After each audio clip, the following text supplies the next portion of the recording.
Hello बच्चों, कैसे हो आप सब? बिल्कुल ठीक होगे। मैं फिर से लेकर आया हूँ आपका न्यू सनशाइन पब्लिक स्कूल के चैनल पर वही वीडियो जो आप लोग चाह रहे थे, जो लगातार आप आस लगाए रहते हैं। कल वीडियो नहीं जा पाया, लेकिन आज आपके लिए मैं लगातार 3 वीडियो लेकर आया हूँ। ठीक है, तो आपको मैं आज एक मजेदार भी बात बताना चाहता हूँ, जो वो फैक्ट है। आपको ये पता है कि हमारे यहाँ सबसे ज्यादा क्या चीज बिकती है? लड़कियां सब क्या लगाती है? Fair and lovely. ऐसा क्यों? इसका कारण है कि यहाँ के लोग सांवले हैं। लेकिन वही आप चल जाइए वेस्ट इंडीज के लोग इतने काले होते हैं कि वहां पर फेयर एंड लवली नहीं बिकता है।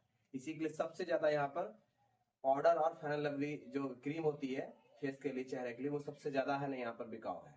और इसी से लोग है ना बेचकर माला माल होते जा रहे हैं। तो क्या आप चाहेंगे कि वैसा कौन सा सवाल पढ़े जो आप माला माल हो जाए और एग्जाम में आपका बहुत अच्छा मार्क्स आए?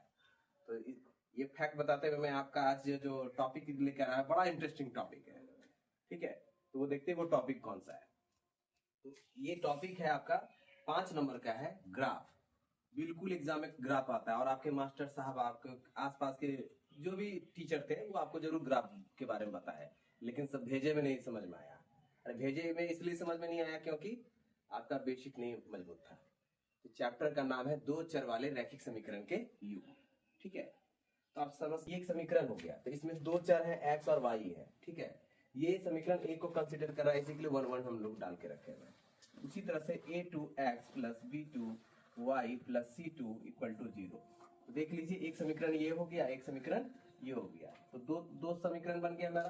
तो दो समीकरण को हम बोलते हैं युग्म। युग्म मतलब होता है पेयर। ठीक है, तो ये दो पेयर बन गया हमारा, दो इक्वेशन का पेयर बना। यहाँ दो चर भी है, दो वेरिएबल है, तो दो चर वाले रैखिक समीकरण के ये युग्म हो गए।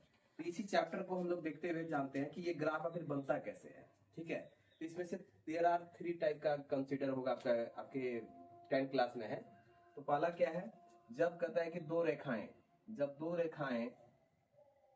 दो रेखाएं आपस में एक बिंदु पर कटती है या प्रतिच्छेद करती है। ठीक है, जब दो रेखाएं, जैसे मान लेते हैं कि ये मेरे पास है ना, ये रेखा को x बोलते हैं, ये रेखा को y बोलते हैं। ठीक है, तो ये y रेखा और x रेखा किस पे कट रहा है?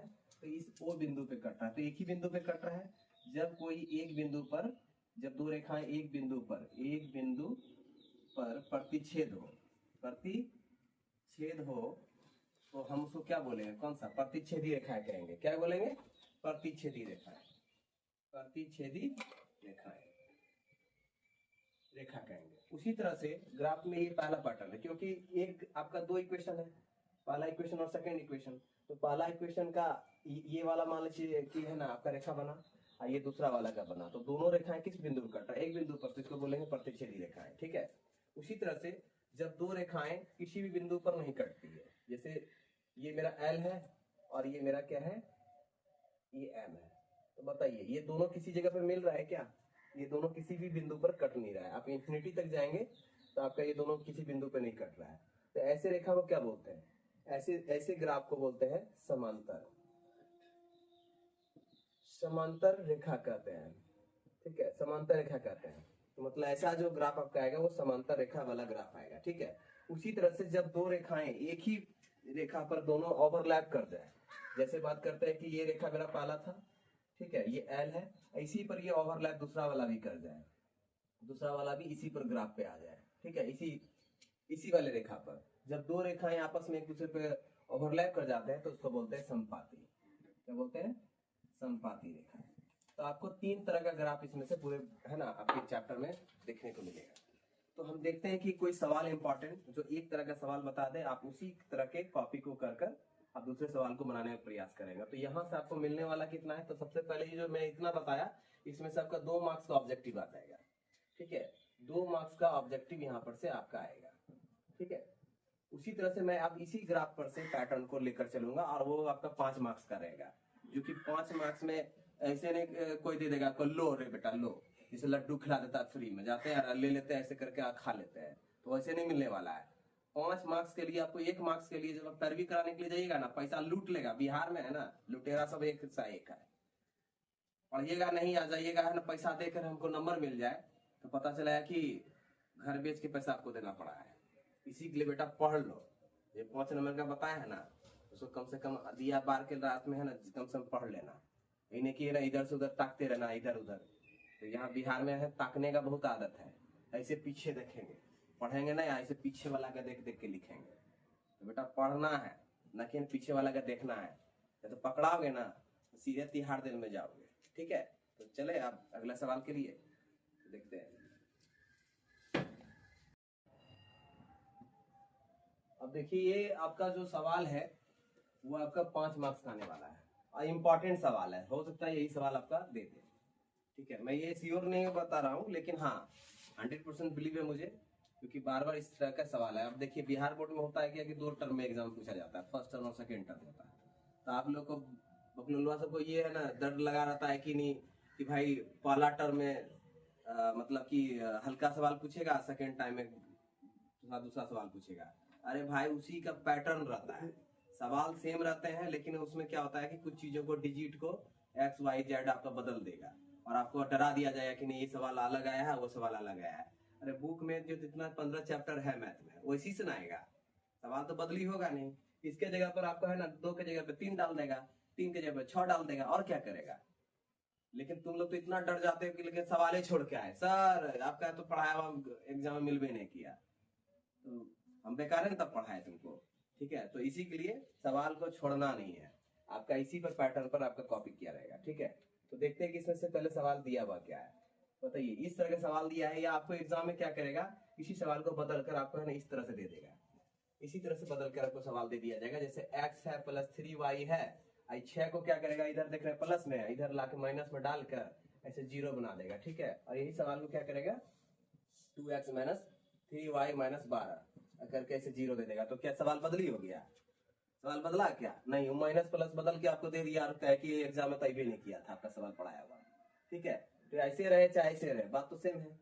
ठीक है, तो अब हम इसको बनाने के लिए चलते हैं, कैसे बनाएंगे। तो सबसे पहले ग्राफ को ग्राफ को बनाने के लिए क्या चाहिए हमको, एक्स वाई का कम से कम एटलीस्ट कम से कम एक्स का एक इक्वेशन में 2 वैल्यू चाहिए। ठीक है, उसी तरह से वाई का 2 वैल्यू चाहिए। तो निकालेंगे कैसे, तो देखते हैं निकालेंगे कैसे। ठीक है, तो आपका दिया हुआ है क्या, दिया है समीकरण, दिया है x प्लस 3y बराबर 6। इस समीकरण क्या हो गया फर्स्ट, ये समीकरण क्या हो गया फर्स्ट। तो इसमें से मान लेते हैं कि ना माना कि x equal to 0, x equal to 0 मान लिए। तो बताइए y क्या आने वाला है। तो जब x को 0 माने तो x प्लस 3y बराबर 6। तो x का वैल्यू कितना हो गया 0 प्लस 3y इक्वल टू 6। तो y इक्वल टू क्या आ जाएगा 6/3, 6/3। तो कितना आ जाएगा बताइए 2। तो y का कितना आ गया 2 आ गया। तो जब हम x को 0 मान सकते हैं तो y को भी 0 मान सकते हैं। तो हम जब उसी तरह से पुनः माना, क्या माना भाई y इक्वल टू 0 मान लिए, तो क्या आ जाएगा। तो उसी तरह से अगर y को हम रख देंगे तो क्या आ जाएगा x plus 3 into 0 equal to 6। तो x इक्वल टू क्या आ जाएगा 6 आ जाएगा। x इक्वल टू 6 आ गया। तो बताइए क्या इसके लिए हम दो वैल्यू आया इसमें से, एक x का और y का क्या आया, x का क्या आया, x का 0 लिए थे तो y कितना आ गया आपका y 2 आ गया। उसी तरह से जब y हम 0 लिए तो x कितना आ गया 6 आ गया। तो एक ग्राफ का वैल्यू आ गया। ठीक है, एक इक्वेशन का वैल्यू आ गया ये x और y का वैल्यू। उसी तरह से क्या हो गया कि अब हम यहाँ पे क्या करेंगे। ठीक है, समीकरण 2 के लिए, समीकरण 2 के लिए क्या होगा, तो बताइए 2 क्या है 2x माइनस 3y बराबर 12। तो माना x इक्वल टू 0। ठीक है, माना x इक्वल टू 0। तो बताइए क्या हो जाएगा 2 इंटू 0 माइनस 3y बराबर 12। तो ये माइनस 3y इक्वल टू हो जाएगा 12। तो बताइए क्या हो जाएगा 3 से कटा दीजिए इसको, तो y इक्वल टू क्या हो जाएगा -4। पुनः क्या मान रहे भाई, माना y इक्वल टू 0। तो फिर इसी इक्वेशन में डालिए, तो 2x minus 3 into 0 equal to 12। तो हो जाएगा 2x equal to 12, x equal to क्या आ जाएगा 12/2। तो कट के कितना आ गया 6 आया ना 6। तो क्या हो जाएगा बताइए, बॉक्स में क्या लगाएंगे, तो x इक्वल टू और y। तो x का वैल्यू कितना लिए थे शुरुआत में 0, तो y कितना आ गया -4। उसी तरह से x का वैल्यू y का वैल्यू क्या लिए 0, तो x कितना आ गया 6। तो ये 2 आ गया आपका, दोनों समीकरण का वैल्यू आ गया। अब इसी दोनों समीकरण के वैल्यू से हम क्या करेंगे, आपका ग्राफ बना लेंगे। ठीक है, ग्राफ बना लेंगे।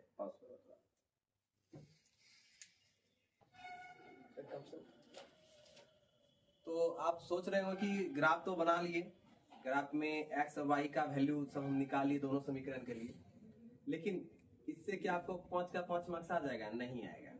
तो आपको एक सीट अलग से मिलेगा बिहार बोर्ड में, ठीक है।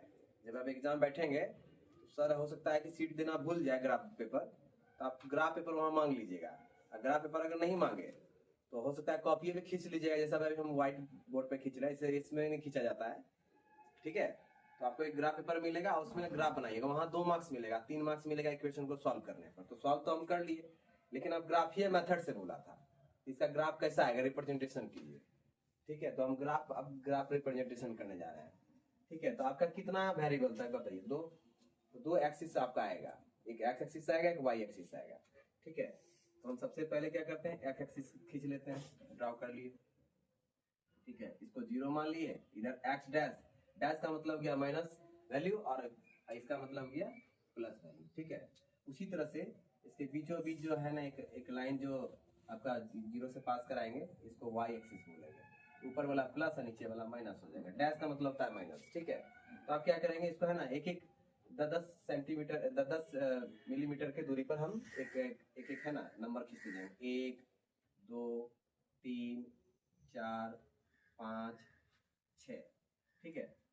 6 तक लिए, और भी हम आगे जा सकते हैं, 7 भी ले सकते हैं, एक्स डैश हो गया। उसी तरह से 1 2 3 4 5 6 7, उसी तरह से इधर भी ले लीजिए, 1 2 3 4 5 6 7, उसी तरह से 1 2 3 4 5 6, और इसको थोड़ा बढ़ा लेते हैं, y डैश इक्वल टू 7, ये हो गया। अब बताइए डैश में क्या बोले थे, माइनस लगाना है, तो माइनस लगा दीजिए सबको, क्योंकि इधर वाला माइनस वैल्यू होता है, ठीक है। तो डैश में माइनस लगा देना है, लगा दिए माइनस। अब बोलता है इसमें से कि आपका जो है ना इसका समीकरण 1 प्राप्त करना है ग्राफ पर, कैसे प्राप्त करेंगे? तो बताइए एक्स का वैल्यू क्या है, 0, तो सभी के लिए 0, एक्स और वाई के लिए 0 का वैल्यू यहीं पे ओरिजिन पर आएगा, ठीक है। मतलब इसको ओरिजिन पे आएगा, ठीक। उसी तरह से y कहाँ है, y 2 है, तो y प्लस में है, तो y का वैल्यू क्या आया, जब ये x 0 रखे तो y यहाँ पर आया, ये हो गया मेरा यहाँ पर, इसको बोलेंगे, इसको a मान लीजिए, इसको बोलेंगे 0 और 2, ठीक है। उसी तरह से y क्या है, 0 है, तो y यहीं पे 0 आएगा, लेकिन x में क्या लिया है, 6, तो x में 6 किधर लिया, प्लस में, यहाँ पे आ जाएगा। इसको क्या बोलेंगे, 6 और 0, पहले x का वैल्यू होता है, फिर y होता है, कोऑर्डिनेट क्या हो जाएगा इसका निर्देशांक जो हो जाएगा x और y। तो मेरा ये एक ग्राफ का ये हो गया। तो इसको हम क्या करेंगे, इससे मिला देंगे, इसको ऐसे करके इस तरह से a माने तो इसको b मान लीजिए, इसको c मान लीजिए, ठीक है। और इसको क्या कीजिए, इससे ऐसे करके देखिए 2 ग्राफ आ गया, दोनों ग्राफ का वैल्यू आ गया, ठीक है। तो ये किसका इक्वेशन था, ये जो भी रहे, ये पहला इक्वेशन का है, ये सेकंड वाला का है, ये फर्स्ट वाला का है, इससे सबका आ जाएगा, कितना मिलेगा, 5 मार्क्स मिलने वाला है, 5 में 5, ठीक है। तो फिर इसी तरह का वीडियो हम बनाएंगे, ये 5 नंबर का सवाल है, इसी पर का आपका कॉपी कर लीजिएगा, एक दूसरा सवाल को इसी पैटर्न से, कुछ नहीं करना है, सेम वैल्यू रखना है, एक को 0 मानेगा, दूसरा को 0 मान के चलेगा, कुछ बदलाव आ सकता है, ऐसा नहीं कि वैल्यू फिक्स है, आपका वैल्यू अलग भी ले सकते हैं, ठीक है। फिर मिलते हैं।